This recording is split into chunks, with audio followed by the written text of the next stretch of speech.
ಇನ್ನು ಹಿಂದೂ ಕಾರ್ಯಕರ್ತ Suhas target murder ಆಗಿದೆ. ಪರಿಷತ್ ವಿಪಕ್ಷ ನಾಯಕ ಛಲವಾದಿ ನಾರಾಯಣ ಸ್ವಾಮಿ ಕೊಟ್ಟಿರುವಂತಹ ಹೇಳಿಕೆ ಇದು. ಸರ್ಕಾರದ ಓಲೈಕೆ ರಾಜಕಾರಣಕ್ಕೆ ಇಂಥ ಘಟನೆ ನಡೀತಾ ಇದೆ. ಕಾಂಗ್ರೆಸ್ ಅವರು ಅಧಿಕಾರದ ಅಮಲಿನಲ್ಲಿ ಮುಳುಗಿದ್ದಾರೆ.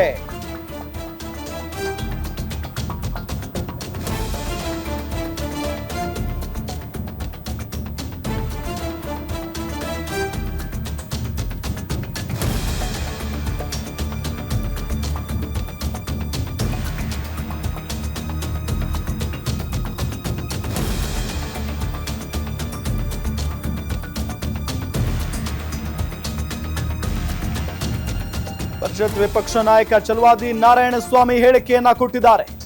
ಸರ್ಕಾರ ಓಲೈಕೆ ರಾಜಕಾರಣಕ್ಕೆ ಇಂಥ ಘಟನೆ ನಡೆದಿದೆ. ಕಾಂಗ್ರೆಸ್ ಅವರು ಅಧಿಕಾರದ ಅಮಲಿನಲ್ಲಿ ಮುಳುಗಿ ಹೋಗ್ಬಿಟ್ಟಿದ್ದಾರೆ. ಗ್ಯಾರಂಟಿ ನ್ಯೂಸ್ಗೆ ಛಲವಾದಿ ನಾರಾಯಣ ಸ್ವಾಮಿ ಹೇಳಿಕೆಯನ್ನ ಕೊಟ್ಟಿದ್ದಾರೆ. ಹಿಂದೂ ಕಾರ್ಯಕರ್ತ ಸುಹಾಸ್ ಶೆಟ್ಟಿ ಟಾರ್ಗೆಟ್ ಮರ್ಡರ್ ಆಗಿದ್ದಾರೆ. ಪರಿಷತ್ ವಿಪಕ್ಷ ನಾಯಕ ಛಲವಾದಿ ನಾರಾಯಣ ಸ್ವಾಮಿ ಕೊಟ್ಟಿರುವಂತಹ ಹೇಳಿಕೆ ಇದು. ಇದೇ ವಿಚಾರಕ್ಕೆ ಸಂಬಂಧಪಟ್ಟಂತೆ ಛಲವಾದಿ ನಾರಾಯಣ ಸ್ವಾಮಿ ಅವರ ಜೊತೆಗೆ ನಮ್ಮ ಪೊಲಿಟಿಕಲ್ ರಿಪೋರ್ಟರ್ ಕವನ ಶಿವಣ್ಣ ಚಿಟ್ಚಾಟ್ ಮಾಡಿದ್ದಾರೆ. ಅವ್ರು ಏನ್ ಹೇಳಿದ್ದಾರೆ ಬನ್ನಿ ನೋಡೋಣ. ಸರ್, ಪೆಹಲ್ಗಾಮ್ ದಾಳಿಯನ್ನು ನಾವಿನ್ನೇನು ಮರೆಯೋ ಅಷ್ಟರಲ್ಲಿ ಇದೀಗ ಮತ್ತೊಂದು ಹತ್ಯೆ ಆಗಿರುವಂಥದ್ದು, ಅದು ಹಿಂದೂ ಕಾರ್ಯಕರ್ತ ಸುಹಾಸ್ ಅವ್ರದ್ದು. ಏನು ಹೇಳ್ತೀರಾ ಸರ್? ಇದು ಟಾರ್ಗೆಟೆಡ್ ಇದು ಮರ್ಡರ್ ಇದು.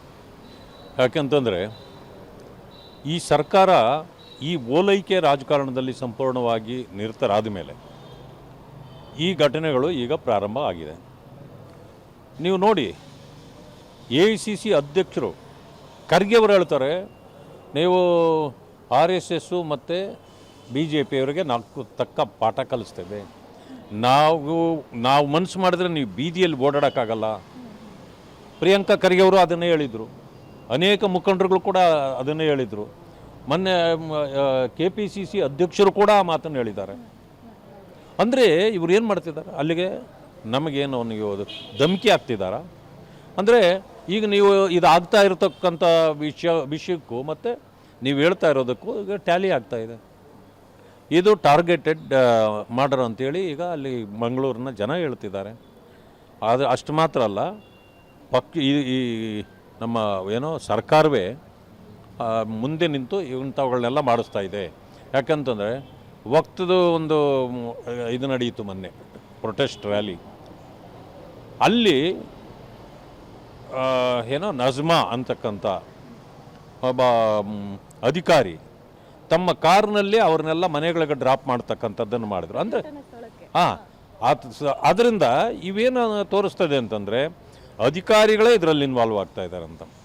ಎರಡನೇ ವಿಷಯ, ಈ ಕೊಲೆಗೆ ಸಂಬಂಧಪಟ್ಟಾಗಿ ಹೇಳೋದಾದರೆ 1 ತಿಂಗಳಿಂದ ಇವ್ರ ಮನೆಗೆ ಹೋಗ್ತಕ್ಕಂಥದ್ದು ಪೊಲೀಸ್ನವರು, ನೀವು ಟಾರ್ಗೆಟ್ ಆಗಿದ್ದೀರಿ, ಟಾರ್ಗೆಟಲ್ಲಿದ್ದೀರಿ, ಹುಷಾರಾಗಿರಿ ಅಂತ ಒಂದು.